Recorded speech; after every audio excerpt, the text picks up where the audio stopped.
Sai Ram, welcome to Baba's third chapter of Satcharitra. I am happy and blessed to say about Baba's sanction and promise.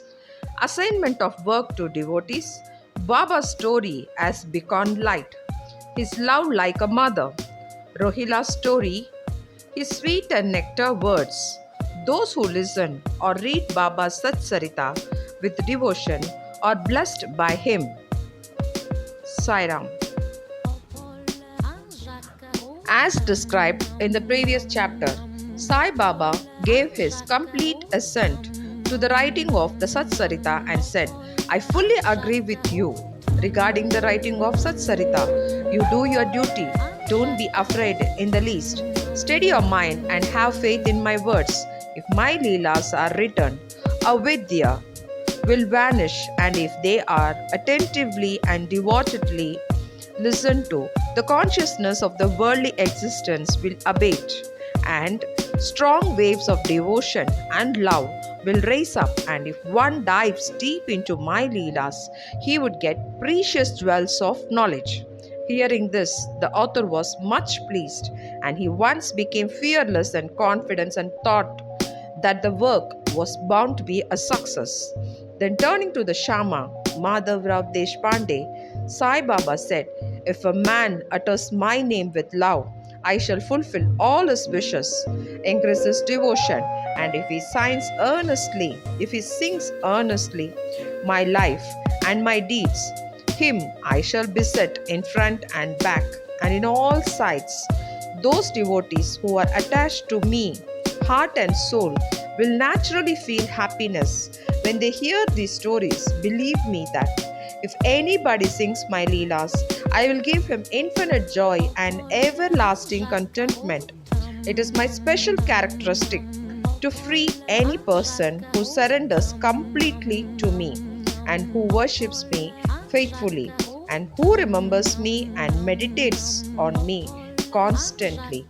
How can they be conscious of worldly objects and sensations who utter my name, who worship me, who think of my stories and my life, and who thus always remember me? I shall draw out my devotees from the jaws of death. If my stories are listened to, all the diseases will be got rid of. So hear my stories with respect and think and meditate on them, assimilate them. This is the way of happiness and contentment. The pride and egoism of my devotees will vanish. The mind of the hearers will be set at rest, and if he has wholeheartedly and complete faith, he will be one of the supreme consciousness. The simple remembrance of my name as Sai, Sai will do away different works assigned to devotees. The Lord entrusts different works to different devotees. Some are given the work of building temples and mats or guards flight of steps on rivers. Some are made to sing the glories of God. Some are sent on the pilgrimages. But to me was allotted the work of writing the Sai Satcharitra, being a jack of all trades but master of none. I was quite unqualified for this job. Then why should I undertake such a difficult task? Who can describe the true life of Sai Baba? Sai Baba's grace alone can enable one to accomplish this difficult work. So when I took the pen in my hand, Sai Baba took away my egoism and himself wrote his stories. The credit of relating these stories therefore goes to him and not to me. Though Brahmin by birth, I lack the eyes, that is, the sight or the vision of Shruti and Smriti, and therefore was not at all capable of writing the Satcharitra. But the grace of the Lord makes a dumb man talk, enables a lame man to cross a mountain. He alone knows the ways to getting things done as he likes. Neither the flute nor the harmonium knows how the sounds are produced. This is the concern of the player.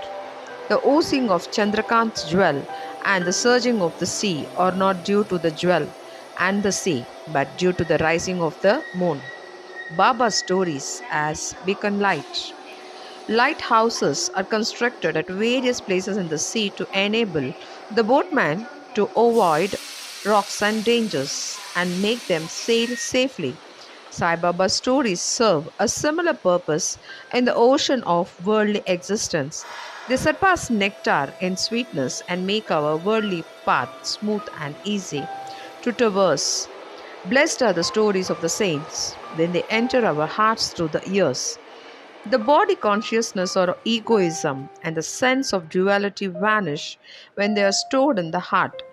Doubts will evade, pride of the body will fall, and the wisdom will be stored in abundance. The description of Baba's pure fame and the hearing of the same with love will destroy the sins of the devotee. And therefore, this is the simple sadhana for attaining salvation. The sadhana for Krita age was Sama Dama, tranquility of mind and body.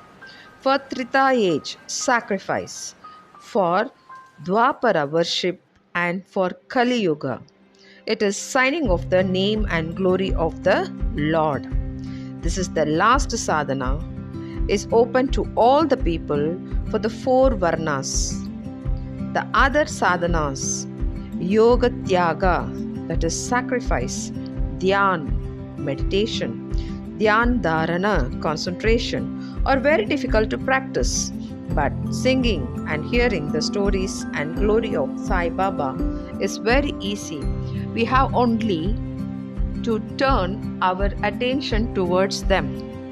The listening to and singing of the stories will remove the attachment to the senses and their objects and will make the devotees dispassionate and will ultimately lead them to self-realization. With this end in view, Sai Baba made me write his stories as Satcharitra. The devotees may now easily read and hear these stories of Sai Baba while doing so meditation on him, his form, and thus attain devotion to Guru and God. Sai Baba get this passion and self-realization. In the preparation and writing of this work Satcharitra, it is Baba's grace which has accomplished everything, making use of me as a merry instrument. Motherly love of Sai Baba. Everybody knows how a cow loves her infant calf. Her udder is always full when the cow wants milk and dashes at the udder. Out comes the milk in an unceasing flow. Similarly, a human mother knows the wants of her child beforehand and feeds him at her breast in time. In case of dressing and adoring the child, the mother takes particular care to see that this is well done. The child knows or cares nothing about this, but the mother's joy knows no bounds when she sees her child well dressed and adored. The love of the mother is peculiar, extraordinary, and disinterested, and has no parallel. Sadgurus feel this motherly love towards their disciples. Sai Baba had the same love towards me, and I give an instance of it below.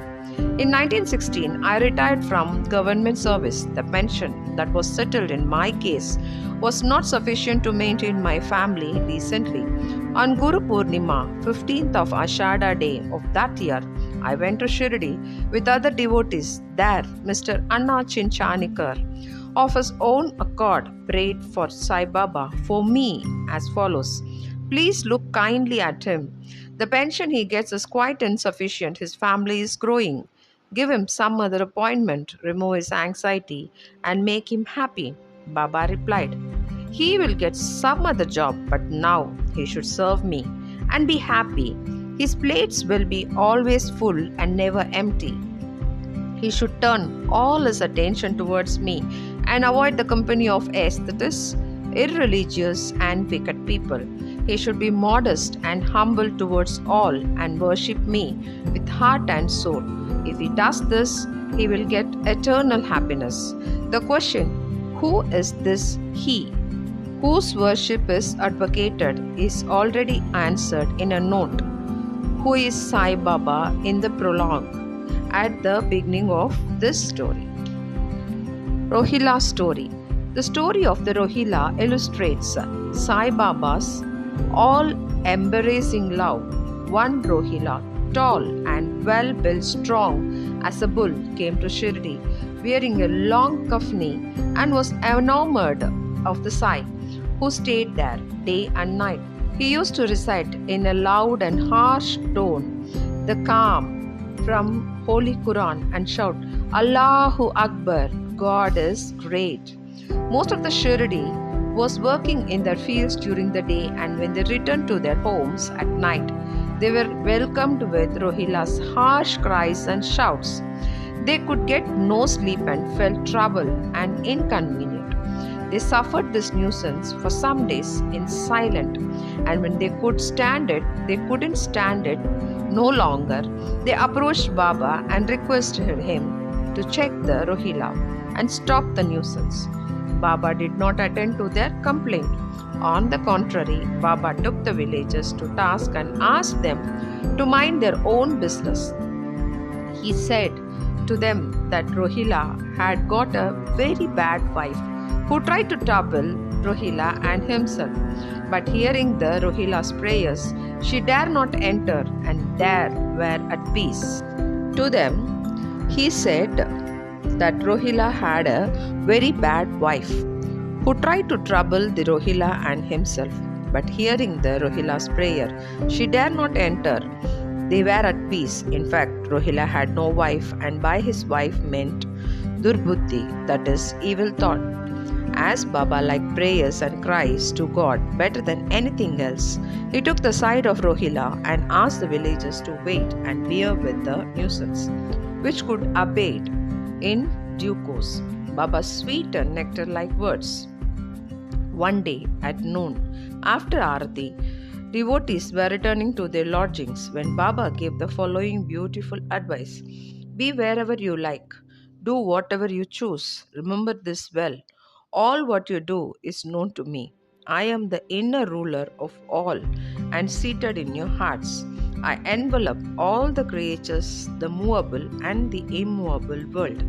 I am the controller, the wire puller of the show of this universe. I am the mother, origin of all beings. The show, the harmony of three gunas, the propeller of all senses, the creator, preserver and destroyer. Nothing will harm me who turns his attention towards me, but Maya will lash or whip him. Who forgets me? All the insects, ants, the visible, movable and immovable world is my body or form. Hearing these beautiful and precious words, I at once decided in my mind to serve no man henceforth but my Guru only. But the reply of Baba to Anna Chinchanikar query, which was really mine that I would get some job, began to revolve in my mind. I began to think whether it would come to happen.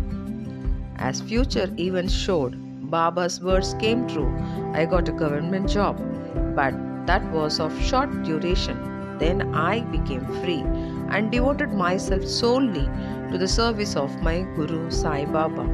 Before concluding this chapter, I request the readers to leave and the various hindrances was indolence, sleep, wandering of mind, attachments to senses, etc., and turn their whole and divided attention to these stories of Sai Baba. Let their love be natural. Let them know the secret of devotion. Let them not exhaust themselves by other sadhanas. Let them stick to the simple remedy, that is listening to Sai Baba's stories. This will destroy their ignorance and will secure them from salvation. A misery may stay at various places, but he constantly thinks of his buried treasure. So let Sai Baba be enthroned in the hearts of all. In the next chapter, I shall speak of Baba's Advent in Shirdi. Bow to Sri Sai Nath. Sai Nath Maharaj ki Jai. This is the end of the chapter 3 of Sai Satcharitra. Guru Bhyo Namaha.